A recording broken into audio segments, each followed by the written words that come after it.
sejak kebangkitannya, ulama bersama pengikut-pengikutnya istiqomah dan setia, jaga akidah dan sunnah Rasulnya. Alhamdulillah segala puji baginya, ulama bersama pengikut-pengikutnya istiqomah dan setia, menjaga agama Nusa dan bangsa. Mari kuatkan niat kita, kita bulatkan tekad kita, terus lanjutkan amal kita, mengembangkan khidmat kita. Sayyidina Muhammadin alladhi azala bayanuhu kulla ibham wa ala alihi wa ashabihi salatu wa salaman daimaini ma damatil ayyam, amma ba'd, fa inna asdaqal hadithi kitabullah wa khairul hadi hadi Muhammadin sallallahu alaihi wasallam, wa syarrul umuri muhdatsatuha wa kullu muhdatsatin bid'ah wa kullu bid'atin dhalalah.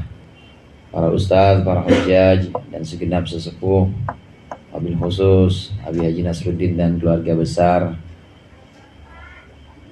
Bapak Haji Rohmani, Ustadz Haji Ahmad Nasir, Ustadz Haji Ajiz atau Bang Matroji Alwi, segenap hadirin sekalian jamaah Majelis Ta'lim Hifdzul Amal yang dirahmati oleh Allah.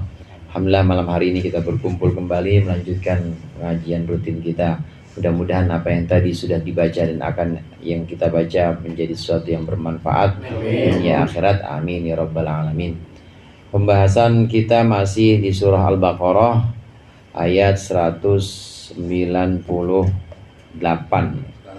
Sekarang 198.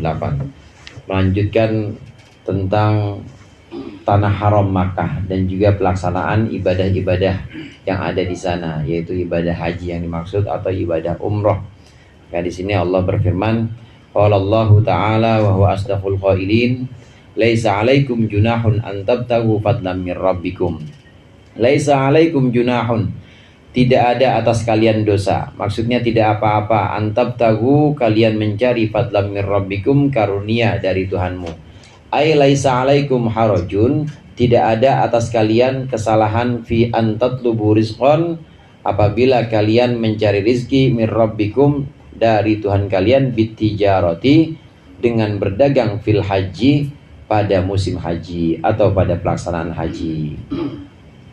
Ini merupakan satu ayat yang menjawab pada waktu itu para sahabat dan juga sebagian umat Islam itu ada yang merasa kalau haji nggak boleh sambil dagang, nggak boleh sambil cari keuntungan materi. Jadi ada yang benar-benar keras, benar-benar kereng, nggak mau ngapa-ngapain pokoknya. Nah, tapi di sini kemudian ditegaskan oleh Allah, laisa 'alaikum junahun an tabtagu fadlan min rabbikum. Boleh-boleh aja dalam musim haji itu sambil dagang boleh. Yang penting jangan lupa, nanti di belakang ini ada wadhkuruhu kama hadakum. Yang penting ingat sama Allah. Yang penting zikirnya ya talbiyahnya labbaik Allahumma labbaik, jangan berhenti. Zikir yang lain tasbih, subhanallah, tahmid, alhamdulillah, tahlil, la ilaha illallah, ini jangan berhenti-berhenti, boleh-boleh aja. Nah, dalam hal ini ulama ada yang berpendapat tentang ini bukan tentang kebolehannya. Kalau kebolehannya tetap sepakat semua boleh, orang musim haji itu sambil dagang boleh. Nah, perselisihannya atau perbedaan pendapatnya ini bagaimana hukumnya orang yang haji tapi sambil dagang. Nah, ini khilafiyah. Nah, pendapat pertama ada yang mengatakan begini, ini pendapat yang jumhur. Kalau dia sambil haji kemudian dagang dan memang tujuan hajinya itu lebih sedikit dibanding tujuan dagangnya. Jadi memang ya, jadi cuma tujuan hajinya itu cuma 40%, dagangnya 60%. Apalagi yang lebih, dagangnya 90, hajinya 10%. Bagaimana hukumnya? Maka hukumnya hajinya tetap sah, artinya bisa menggugurkan wajib haji dia. Kalau dia sebelumnya belum pernah haji, kan itu wajib, berarti gugur, nggak perlu ngulang, nggak perlu qada, gugur.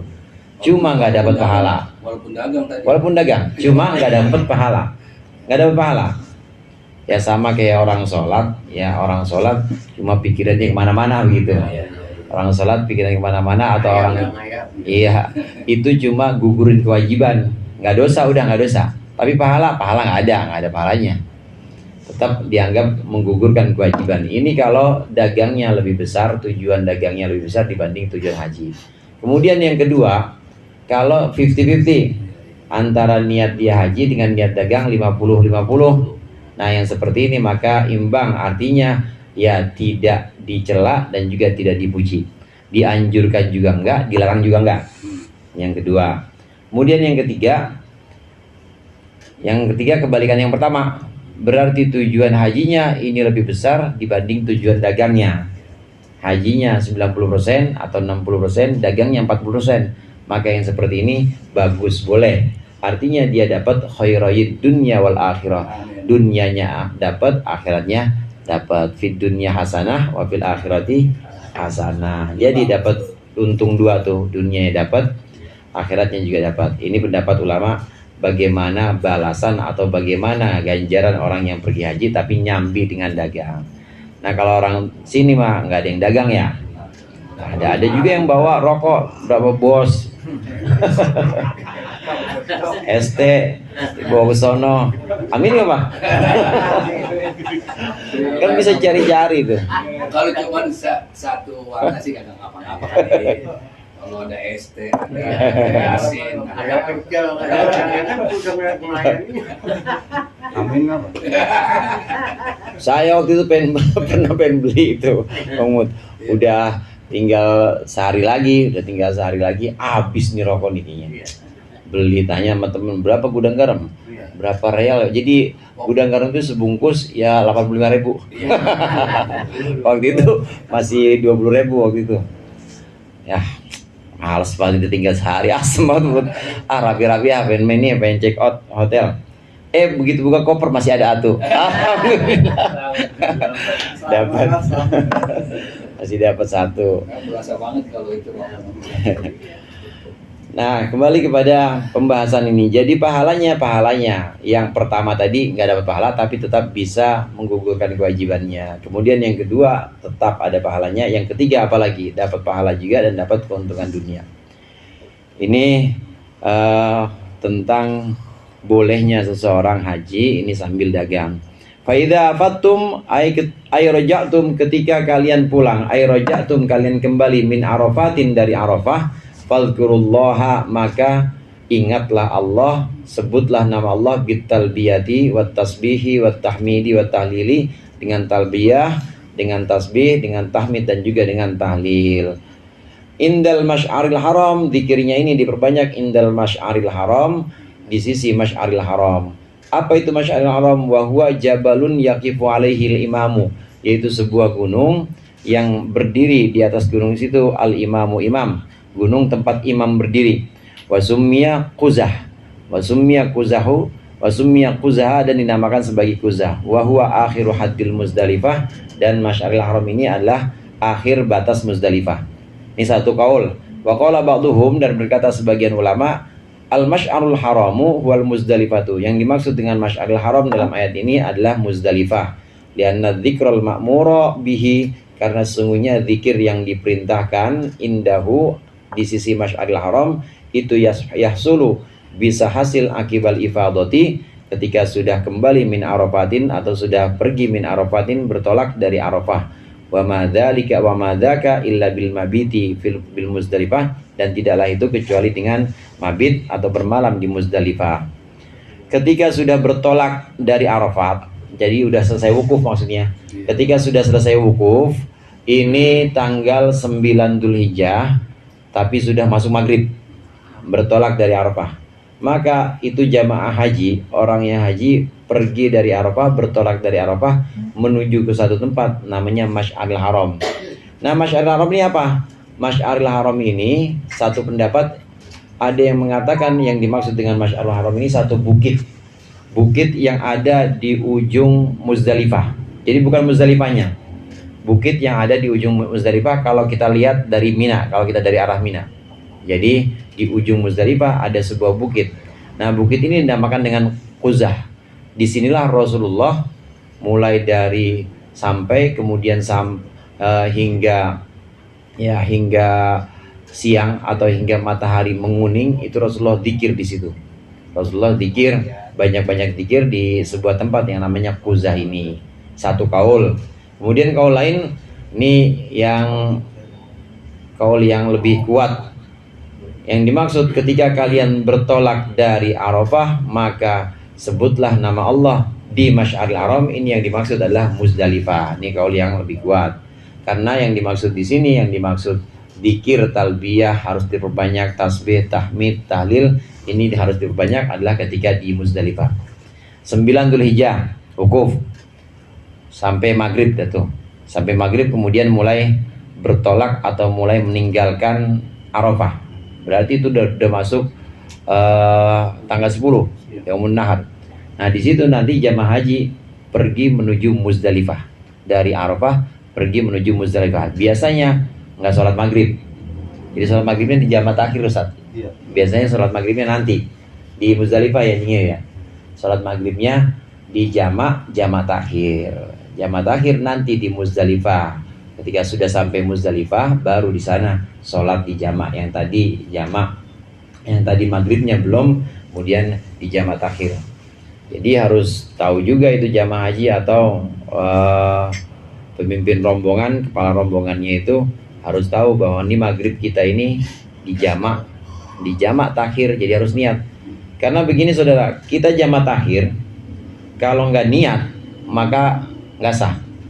Jamaah takhir kalau di waktu awal kita nggak niat, maka sholat waktu awalnya adalah sholat qodho jadinya. Sementara sholat qodho nggak boleh dijamak. Sholat yang boleh dijamak itu hanya sholat yang normal atau sholat yang memang bukan utang. Itu Ustaz, pengertian niat. Waktu lagi mau kosong gitu. Iya. Itu saat berangkat. Bukan. Ketika masuk waktu Waktu yang pertama, waktu maghrib. Udah ntar di takhir aja. Iya. Yang penting niat di situ. Udah ada kelentek hati gitu. Ada kelentek hati. Contoh misalnya di perjalanan kita di Indonesia gitu ya. Kita berangkat dari Lebak Bulus jam 5:30 naik bis. Bis nggak berhenti lagi dah itu. Nggak berhenti lagi. Nanti berhenti paling di rest area udah jam 8:30. Ya lo kan kita sholat di bis kan ya, gelar sejadah kan nggak mungkin. Nah, 5:30 kita berangkat dari Lebak Bulus, kemudian kira-kira sampai Pasar Rebo itu udah dengar suara azan atau HP kita bunyi. Nah, di situ mulai dari situ itu udah boleh niat dalam hati sholat maghrib saya ntar di jamaah takhir diakhirkan. Jadi kalau masalah haji jadi seakan-akan kayak mau mikot gitu ya. Oh, udah sampai sini gue mikot nih ke sana gitu. Pokoknya ada batas waktu. Ya, mikot zaman itu kan batas waktu. Ada batas waktu di mana kita harus niat. Orang yang di bis tadi, orang yang dalam bis tadi 5:30 nih. 5:30 udah berangkat. Kemudian jam 6 udah masuk maghrib. Udah tahu dia azan. Tapi hatinya nggak niat. Terus aja baca status WA. Iya. Balesin temennya. Terus dibalesin, ya nih udah sampai sini nih, terus kirim-kiriman. Gimana tawakufan? Dia nanya-nanya, kirim-kiriman. Tahu-tahu baca status, baca IG segala macam dibuka sama dia. Tahu-tahu jam 7:15 azan lagi aja udah Isya. Maka sholat maghribnya sholat maghrib qodho. Karena selama waktu maghrib dari jam 6 sampai 7:15 itu dia terbilang lalai. Dia dianggap lalai, nggak ingat sama sekali sama maghrib. Iya. Kalau nggak ingat sekali sama maghrib, artinya nggak ada niat maghribnya pengen diakhirkan, maka sholat maghribnya sholat qodho, utang dan dosa itu. Jadi harus diniatkan ketika di waktu awal, harus diniatkan saya sholat maghribnya entar di waktu isya. Begitu juga kalau zuhur, saya sholat zuhurnya entar di waktu asar.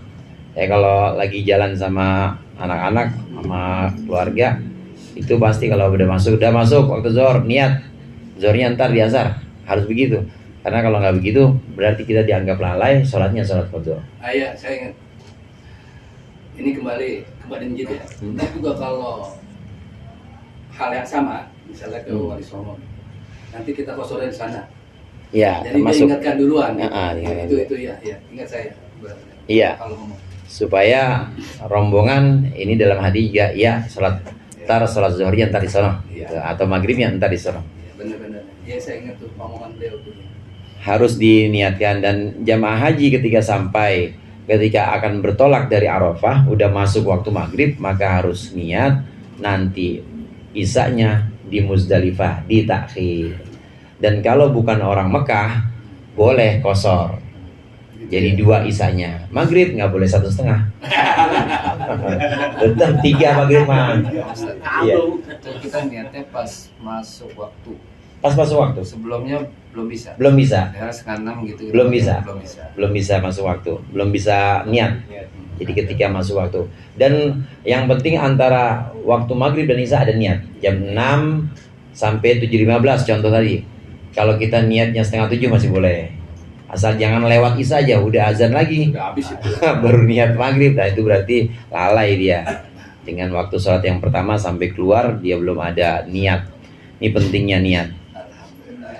Lagi jadinya. Sampai di Muzdalifah. Nanti jamaah takhir biasanya itu jamaah haji, jamaah takhir di Muzdalifah. Maghrib dengan isya, maghribnya ditakhir. Nah setelah sampai di sana, wadkuruhu, dan sebutlah Allah, ingatlah Allah, ayillah, maksudnya ingatlah kepada Allah, zikirlah kepada Allah, kama hadakum, ay li ajli hidayatikum. Di sini kafnya punya arti taklil. Jadi seolah kita ucapkan lima hadakum, karena Allah telah menunjukkan kalian, ay li ajli hidayatihi, karena hidayah Allah iyakum kepada kalian, petunjuk Allah kepada kalian, lima alimi dinihi, kepada ajaran-ajaran agama Allah. Di tempat-tempat ini termasuk di Arafah juga. Di Arafah, kemudian setelah itu dari Arafah bertolak ke Muzdalifah. Ini memang dianjurkan memperbanyak zikir, memperbanyak menyebut nama Allah, sebagaimana yang dilakukan oleh Rasulullah SAW. Beliau itu sampai dari wukuf Arafah sampai di Muzdalifah, sholat subuh kan biasanya di Muzdalifah subuh juga tuh. Jadi bermalam di Muzdalifah, jamaah akhir tadi masuk waktu subuh, sholat subuh.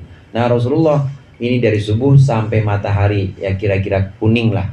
Jadi udah hilang gelapnya. Itu Rasulullah doa di situ.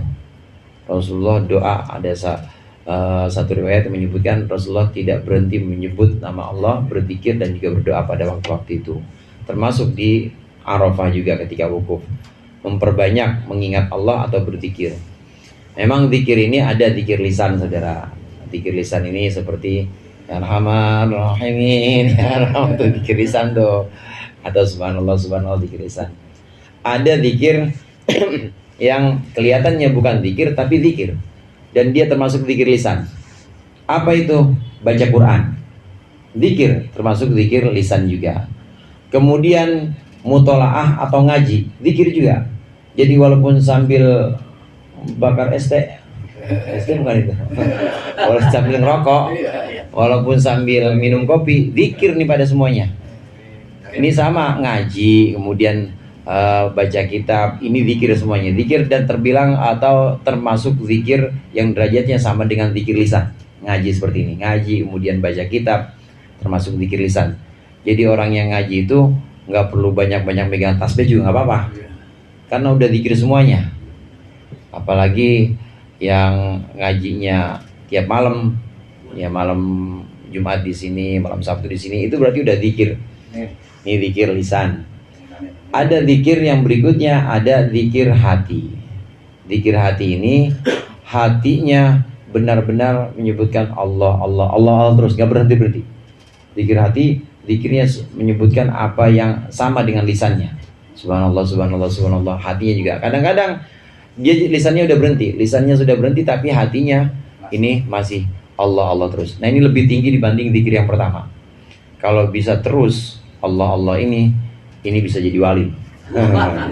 Bisa jadi wali. Ya, kalau wali kota susahan dah.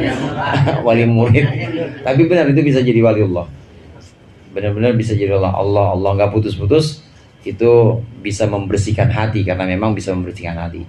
Kalau hati udah bersih kan, namanya udah udah siap dibersihkan, maka siap dihiasi oleh Allah, dihiasi dengan akhlak-akhlak yang baik. Semakin banyak akhlak baik dalam hati, maka semakin besar kemungkinannya Allah memberikan cahaya pada hati itu atau bertajalli dalam hati itu. Zikir hati. Nah, kemudian ada satu lagi, yaitu zikir yang paling tinggi, zikir indal hadratil qudsiyah, zikir yang tidak pernah sedikit pun berpaling. Ini zikirnya para malaikat yang melihat Allah, seperti malaikat yang ada di seputar arsy, nggak pernah berpaling itu. Dan ini juga zikirnya para nabi. Para nabi sama seperti malaikat-malaikat yang disebut dengan malaikat karubiyun, malaikat yang ada di seputar arsy, ini nggak pernah berhenti karena memang lihat langsung. Itu malaikat karubiyun. Begitu juga para nabi, para rasul, ini tidak pernah sedikit pun hatinya berpaling dari Allah. Ini zikir yang paling tinggi ini. Nah, yang minimal di sini wadhkuruhu kama hadakum, minimal lisan. Lisan ini memang yang paling rendah, tapi tetap meskipun paling rendah itu zikir sangat banyak faedahnya. Meskipun hanya di lisan saja itu sangat banyak faedahnya. Ada satu hadis kan yang disebut kalimatani khafifatani fil lisan thaqilatani fil mizan. Ada dua kata yang di lisan itu enteng, tapi di timbangan itu berat, timbangan kebajikan. Subhanallah bihamdih, subhanallahil azim. Itu lisan doang tuh. Lisan doang aja bisa memenuhi timbangan gitu. Maksudnya subhanallah bihamdih, subhanallahil azim. Nah, sementara hatinya nggak baca subhanallah, subhanallah bihamdih, subhanallahil azim, lisan doang belum bisa masuk. Itu udah bisa ngeberatin timbangan kebaikan. Udah bisa memberatkan timbangan kebaikan. Gimana kalau dibarengin sama hatinya? Gimana kalau dibarengin dengan ruhnya? Artinya ruhnya benar-benar ruhnya ini melihat atau menyaksikan keagungan Allah dan gak berpaling sebagaimana para nabi. Itu bagian dari ini Ustaz. Apa namanya? Manakala orang yang seperti itu zikir kepada Allah, Allah akan menghapuskan dosanya. Bahkan malaikat pun lupa nun di sini kesalahannya dia. Termasuk pasti itu kalau menghapuskan dosa pakai pasti. Karena semua kebaikan itu pasti menghapuskan dosa. Innal hasanat yudhibnas sayyiat. Semua kebaikan-kebaikan itu pasti menghapuskan dosa. Nah, kalau yang malaikat itu sampai lupa, itu orang yang taubat. Orang taubat ini maka nanti oleh Allah malaikat pencatat dibuat lupa catatannya, dihapus oleh Allah. Kemudian anggota badan juga dibuat lupa. Jadi al-yauma nakhtimu ala afwahihim, yang pada hari ini kami kunci mulut mereka, wa tukallimuna aydihim, dan kami buat bisa jadi ngomong tangan mereka. Nah, untuk orang-orang yang tobat, tangan gak bisa ngomong, kaki gak bisa ngomong. Walaupun dulu tangannya buat gaplokin orang, kakinya buat tendangin orang. Kenapa gak bisa ngomong? Karena udah taubat. Dengan taubat ini Allah bisa buat anggota badan lupa, malaikat juga lupa nyatet keburukan, sehingga nanti dia bangkit di hari kiamat ini tanpa ada saksi yang memberatkan dia. Amin apa? Punya dosa banyak tuh. Nah, kalau yang zikir itu malah malaikat capek nyatetnya. Capek. Dia nggak usah catat dah, ini mah pasti surga capek. Zikir, ingatlah atau sebutlah nama Allah sebagaimana karena Allah sudah menunjukkan hidayah, itu artinya petunjuk, menunjukkan kepadamu ajaran-ajaran agama Allah. Wa in kuntum, ni innya mukhaffafah.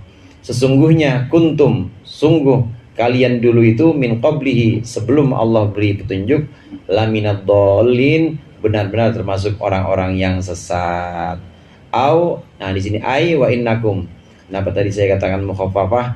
Asalnya wa innakum kuntum. Jadi in di sini bukan in yang artinya jika, bukan in yang artinya meskipun, tapi in yang mukhaffafah dari innakum. Innakum kuntum, sesungguhnya kalian, kuntum dulu kalian, min qablil huda, sebelum petunjuk Allah, laminal jahilina, termasuk orang-orang yang tidak paham atau tidak tahu, bil imani wat taati, dengan iman dan ketaatan.